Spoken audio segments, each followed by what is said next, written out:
I met him only occasionally, but I was well aware of his writing, because one could see from the 50s onwards that there was this voice, strong, clear-headed, and giving us an idea of, hey, look, here is a guy who's really thinking matters through and very serious in his writing. It used to be a pleasure to read his stuff.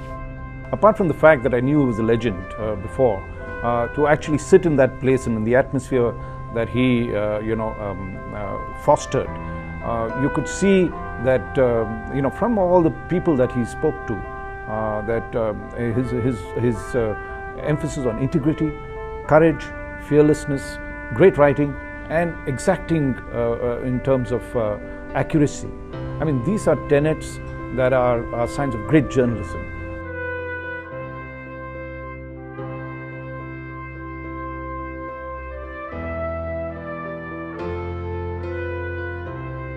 Well, it was basically my mother's efforts. She was encouraged by family friends, key colleagues of my late father's. Of course, I'm biased because she's my mother, but once she got the spirit going, she went around from library to library collecting old articles, looking up references, talking to people, cross-referencing all the time.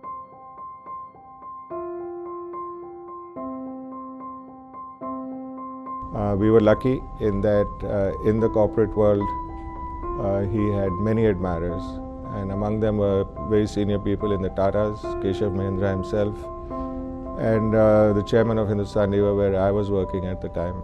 So they actually provided the corpus with which we could start activities.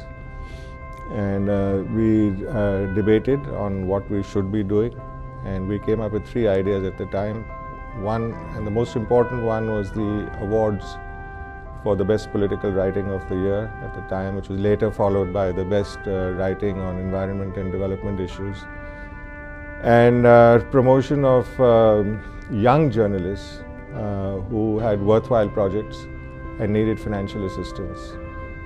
And the third activity, which is the annual feature, is the Prem Bhatia lecture, which again has been graced by speakers of outstanding ability and who are recognized all over the country, some all over the world. The trust is relevant today because Prem Bhatia represented a type of quality journalism that sadly is seen less and less, and not because the quality of journalists is any way inferior. The quality of journalists in India and elsewhere is very, very high, but the type of technology that's used lends itself to a sort of instant reportage that didn't exist back in the 60s and 70s and 80s. Today's journalism is completely different. Oh, I think that we really, we are small, and I can't say what we can do so much to contribute to a media scene that has really gone haywire.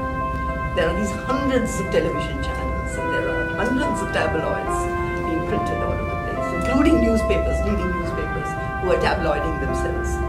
And in all this cacophony, there was a word that somebody else used also, it's very fractured on what can get the kind of impact that people like Prem Bhatia, people who stood for tremendous integrity and principles in the media. Well, I think the relevance is to point out that excellence still pays in terms of recognition at a high level, including a rather attractive prize. So it's a reminder that despite all the problems and difficulties, there is a scope for good investigative reporting and well-researched pieces. Personally, the award means a lot because it is recognition of excellence in journalism. There are very few awards in India which look at the body of work in such detail, but it is also a recognition of the fact that you are coming out with an output which is based on, say, months of hard work. പരിസ്ഥിതി എന്ന് പറയുന്നത്, environment എന്ന് പറയുന്നത് നമ്മളുടെ നിലനിൽപ്പിൻ്റെ മനുഷ്യരാശിയുടെയും ഈ ഭൂമിയിലുള്ള മുഴുവൻ ജീവജാലങ്ങളുടെയും നിലനിൽപ്പിൻ്റെ ഭാഗമായതുകൊണ്ട് പരിസ്ഥിതിപരമായ റിപ്പോർട്ടുകൾക്ക് ഈ ഒരു കാലഘട്ടത്തിൽ വളരെയധികം പ്രസക്തി വർദ്ധിക്കുകയാണ്.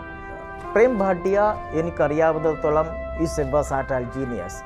ഇന്നത്തെ എന്നെപ്പോലെയുള്ള യങ് ജനറേഷനെ സംബന്ധിച്ചിടത്തോളം this Prem Bhatia is a role model